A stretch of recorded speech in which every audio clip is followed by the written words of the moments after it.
আসসালামু আলাইকুম সবাইকে, আশা করি সবাই ভালো আছেন। বাংলাদেশের রিসেন্ট সময়ে বোলিংয়ে স্পিন ডিপার্টমেন্টে উজ্জ্বল এক নক্ষত্রের নাম রিশাদ হোসেন। অনেকটুকু আশা তিনি দিচ্ছেন অন্তত হোয়াইট বল ক্রিকেটে, এবং বাংলাদেশ বহুদিন পর এমন একজন লেগ স্পিনারকে পেয়েছে যাকে দিয়ে তারা কিন্তু একাধিক ইন্টারন্যাশনাল ম্যাচে খেলানোর সাহসটা করছে এবং তাকে সে সুযোগটা দিচ্ছে, সেই সুযোগটা তিনি কাজেও লাগাচ্ছেন।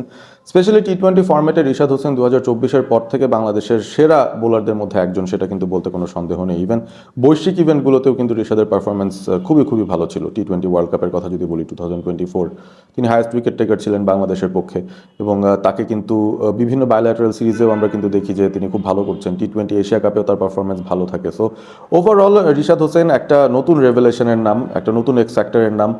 রিসেন্টলি বিপিএল চলাকালীন সময়ে মঈন আলী, যিনি ইংলিশ সেই ক্রিকেটার, তাকে প্রশ্ন করা হয়েছিল যে বাংলাদেশের সাকিব আল হাসানের পর বা তামিম ইকবাল যারা যারা চলে গেছেন আর কি, মুশফিক মাহমুদুল্লাহ, তাদের পর নেক্সট সুপারস্টার হিসেবে কাকে আমরা দেখছি। সেই জায়গায় মঈন আলী কিন্তু বলেছেন যে রিশাদকে তার ভালো লাগে। অর্থাৎ রিশাদের মধ্যে একটা অমিত সম্ভাবনা, একটা ফিউচার, এটা কিন্তু ওয়ার্ল্ড ক্রিকেটেই সবাই দেখছেন, এবং সে কারণে তিনি পিএসএল এর সুযোগ পান, বিগ ব্যাশ লিগের সুযোগ পান, আইপিএল এর নিলামেও তিনি শর্ট লিস্টে থাকেন। তবে তাকে কোনো দল না নিলেও আমার কাছে মনে হয় যে ওয়ার্ল্ড ক্রিকেটেই টি-20 ফরম্যাটে রিশাদ হোসেন কতটুকু এফেক্টিভ হতে পারেন তার একটা প্রমাণ তিনি ইতিমধ্যে রেখেছেন। সেটা পুরনো খবর। রিশাদ এই সিরিজটায়, পাকিস্তানের এগেনস্টের সিরিজটায় আসলে কি করলেন সেটা নিয়ে একটু আলোচনা করা যেতে পারে। ঠিক আগের যে সিরিজটা ছিল ওয়েস্ট ইন্ডিজের এগেনস্টে মিরপুরে গত বছরের শেষ দিকটায়, সেখানে বাংলাদেশ 2-1 সিরিজটা জিতলেও সেই সিরিজটার মধ্যে কিন্তু রিশাদ খুব ভালো বোলিং করেছিলেন। তিনি 12টা উইকেট নিয়ে বাংলাদেশের পক্ষে বা ইভেন ওই সিরিজেরই টপ উইকেট টেকার হয়েছিলেন, এবং একটা টার্নিং উইকেটে রিশাদের বল খেলাটা অনেক বেশি দুরূহ হয়ে গেছিল, এবং তিনি তার নতুন যে কিছু ভ্যারিয়েশন রয়েছে, কিছু গুগলি তিনি ইনক্লুড করেছেন তার আর্মারিতে, সেগুলো তিনি ব্যবহার করতে পেরেছেন। তার লেগ স্পিনটা বেশ ঘোরে, তিনি ফ্লাইট দিতে পছন্দ করেন। অনেক ধরনের ভালো গুণ একজন লেগ স্পিনারের যা থাকা দরকার সেটা রয়েছে, এবং সেই সাথে তার একটা উচ্চতা রয়েছে। অর্থাৎ তার মধ্যে অনেকেই অনিল কুম্বলের যে উচ্চতা, সেই উচ্চতার ব্যবহার করার যে অ্যাবিলিটি, বাউন্সটা আদায় করার যে অ্যাবিলিটি, সেটাও খুঁজে পান। আবার একজন প্রপার লেগ স্পিনার, যিনি রিস্টটাকে প্রপার ঘুরিয়ে বল করতে পারেন, সেরকম একটা স্পিনারেরও ছায়া তার মধ্যে দেখতে পান। So he combines the two things, মানে বাউন্স এবং টার্ন দুটোই তার আদায় করার অ্যাবিলিটি রয়েছে তার ফিজিক্যাল অ্যাট্রিবিউট এবং তার বোলিং স্টাইলের কারণে। অ্যাজ আ ব্যাটার রিশাদ তিনিও বেশ এফেক্টিভ একজন cricketer. Lower down the order বেশ কিছু ইম্পর্টেন্ট টি-20 নক্সও তিনি খেলেছেন, ওয়ানডে ক্রিকেটেও একটা দুইটা ঝড়ো ইনিংস তিনি খেলেছেন, অর্থাৎ বিগ শটস তিনি খেলতে পারেন। ওয়েস্ট ইন্ডিজ সিরিজটা সেটা একটা প্রমাণ ছিল, ব্যাট হাতেও তিনি সেখানে কন্ট্রিবিউট করেছিলেন ডেথ ওভার্সে। তবে পাকিস্তানের সিরিজটাতে রিশাদ কিন্তু খুব একটা ভালো করতে পারেননি, এবং খুব একটা কি অবাক আমরা হয়েছি কিনা তার এই নন পারফর্মিং সিচুয়েশনটা নিয়ে, সেটাও কিন্তু আমি বলবো না। কারণ রিশাদ এখনো পর্যন্ত যেসব সার্ফেসে সফল হয়েছেন, সেই সার্ফেসগুলো কিন্তু স্পিন ফ্রেন্ডলি সার্ফেস ছিল বলা যেতে পারে। আপনি 2024 ওয়ার্ল্ড কাপের কথা ধরতে পারেন, সেখানে বাংলাদেশ যখন ইউএসের মাটিতে খেলছিল কিংবা ইভেন ওয়েস্ট ইন্ডিজে খেলছিল, সেখানে কিন্তু একটু লো টার্নিং সার্ফেস, বল থেমে থেমে আসে, গ্রিপ করে, এই ধরনের সার্ফেসে খেলা হয়েছে। সো সেই জায়গায় রিশাদকে খেলা কিন্তু বেশ কঠিন একটা ব্যাপারই ছিল। সো ওই জায়গার মধ্যে তিনি সফল হবেন, এটা স্বাভাবিক ব্যাপার। পিএসএল এর কথা যদি চিন্তা করেন, গত পিএসএল এ রিশাদ খেলেছিলেন, তবে সেখানে কিন্তু তিনি সব ম্যাচ পাননি, তিনি অনেকগুলো ম্যাচে কিন্তু একাদশে তাকে রাখা হয়নি, এবং তার পেছনে বোধহয় এটাই রিজন ছিল যে it's too flat of a wicket. এই জায়গার মধ্যে রিশাদের এফেক্টিভনেসটা হয়তো একটু কমই থাকতে পারে, সেই কারণে হয়তো তাকে 11-এ রাখা হয় না। আবার বিগ ব্যাশ লিগে তিনি যখন গেছেন অস্ট্রেলিয়াতে, সেখানেও বেশ সফল তিনি হয়েছেন। সেই জায়গাটাতেই তিনি মূলত নিজের যেই মেন্টাল আছে, যেই অ্যাবিলিটি রয়েছে, সেটা কিন্তু প্রুভ করার একটা সুযোগ তিনি ভালোভাবে পেয়েছিলেন এবং প্রুভও করেছেন। সেই কারণেই তার কাছ থেকে আমাদের এক্সপেকটেশন অনেক ছিল পাকিস্তান সিরিজের সময় যে তিনিই বাংলাদেশের মূল স্পিন বোলারটা হবেন এই সিরিজটায় বাংলাদেশের পক্ষে। ওভারঅল রিশাদ এই সিরিজটায় কী করেছেন, 3 ম্যাচে 4টা উইকেট পেয়েছেন, এবং সব মিলিয়ে বল করেছেন 19 ওভার। প্রথম ম্যাচে মাত্র 2 ওভার বল করেছিলেন, দ্বিতীয় ম্যাচটায় তিনি 9 ওভার 3 বল করেছেন, এবং তৃতীয় যে ম্যাচটা সেখানে তিনি 7 ওভার বল করেছেন। ওভারঅল তার ইকোনমিটা 6.3, অর্থাৎ মোর দ্যান 6 অ্যান্ড ওভার, বেশ এক্সপেন্সিভ তিনি ছিলেন।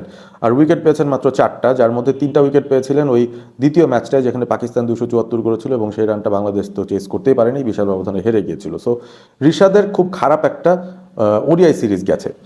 এই ওডিআই সিরিজে 3 ম্যাচে মাত্র 19 ওভার তিনি বল করেছেন, সেটা কিন্তু খুব একটা অবাক করার বিষয় ছিল না, কারণ মেহেদী হাসান মিরাজ মূলত বাংলাদেশের মেইন স্পিনারের দায়িত্ব পালন করেছিলেন। পাকিস্তানের লেফটি ব্যাটারদের এগেনস্টে তিনিই বেশি সংখ্যক ওভার বল করেছেন, ইকোনমিক্যাল ছিলেন, উইকেটও পেয়েছেন রিশাদের চেয়ে বেশি। সো সেদিক থেকে কিন্তু খুব একটা বেশি কমপ্লেন করার জায়গা নেই। তবে রিশাদের ইন্ডিভিজুয়াল জায়গা থেকে আমি বলবো যে ওই যে অনভ্যস্ততা, একটা ফ্ল্যাট ব্যাটিং উইকেটে বল করতে থাকার অনভ্যস্ততা, সেটাই হয়তো তাকে খানিকটা ভুগিয়েছে এই সিরিজে। এবং আমরা দেখছিলাম যে তিনি মূলত যে সমস্যাগুলো করছিলেন সেটা হচ্ছে ফ্লাইট যখন দিচ্ছিলেন ওভার পিচ করে দিচ্ছিলেন, আবার যখন একটু জোরে বল করতে চাচ্ছিলেন একটু বেশি শর্ট হয়ে যাচ্ছিল।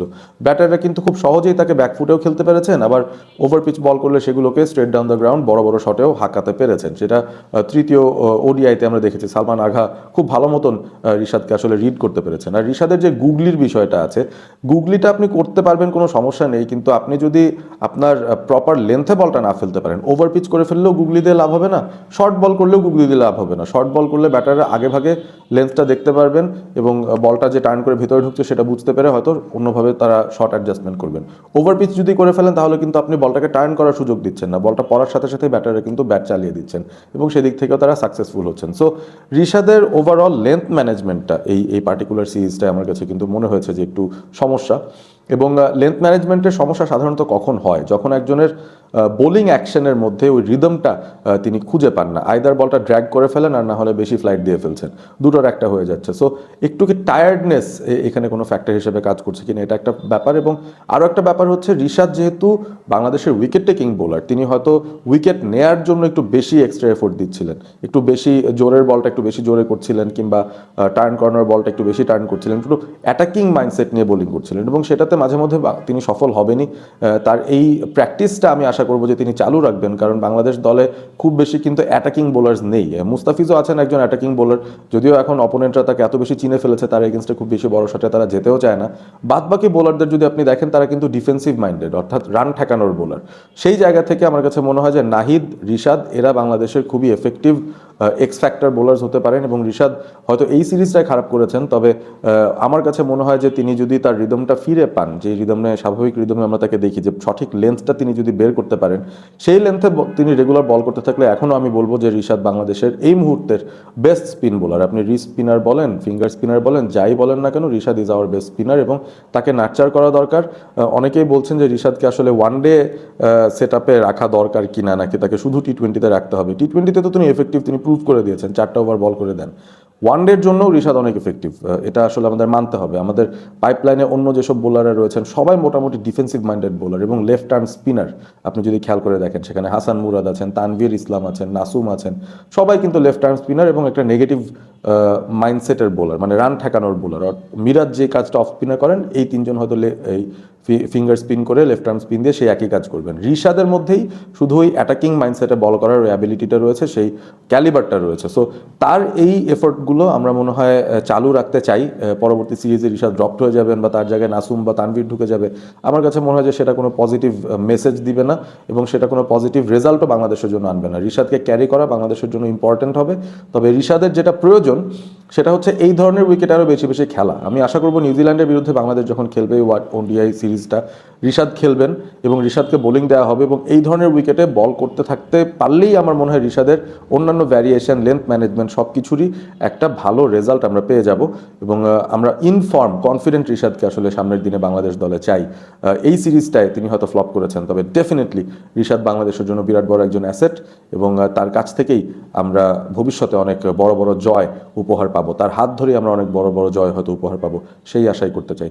কমেন্ট করে জানিয়ে দিন আসলে যে আপনাদের রিশাদকে কতটুকু ক্যালিবারের মনে হয়, তিনি কি আসলে ওয়ার্ল্ড ক্লাস লেভেলে যাওয়ার সামর্থ্য রাখেন নাকি একটা ফেজ যাচ্ছে তার, এবং তাকে আসলে বাংলাদেশ দলের ওডিআই সেটআপে ক্যারি করা উচিত কি উচিত না, সেই ব্যাপারটা আপনারা কমেন্ট করে জানিয়ে দিতে পারেন। ভিডিওটি ভালো লেগে থাকলে বন্ধুদের সঙ্গে শেয়ার করবেন এবং সাবস্ক্রাইব করবেন অল স্পোর্ট এবিপি। ভালো থাকবেন সবাই।